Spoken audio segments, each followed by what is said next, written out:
Hello everyone and welcome to another Yorkies Bits and Bobs. Today I'm just going to give you a quick demonstration on how to fit the power to the P35 receiver.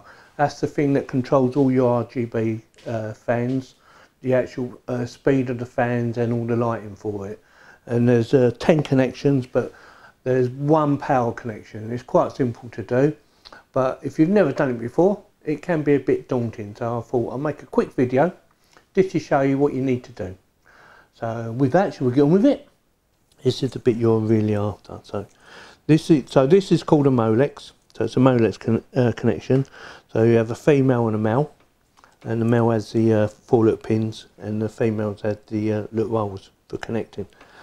But this, because it uses very little power, it's a double-ended one.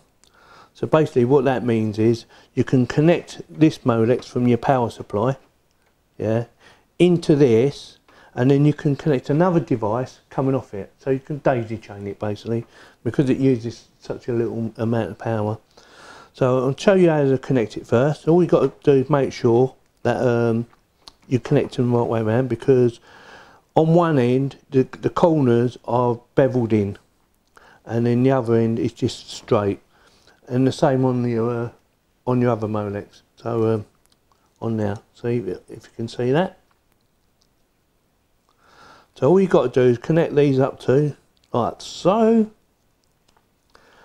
and that's it. And that's ready to be powered. That will power that up. And if you want to use this on something else, you can, because you've still got your 3 connections, which is you through one from your receiver, so you can connect anything you like to that, and then these 2 here, and that's it. That's really easy.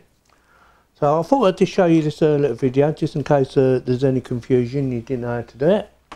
So with that, if you have any comments, please post them below, and if you like my video, give me a thumbs up, and if you didn't like it, give me a thumbs down, and thank you very much for watching.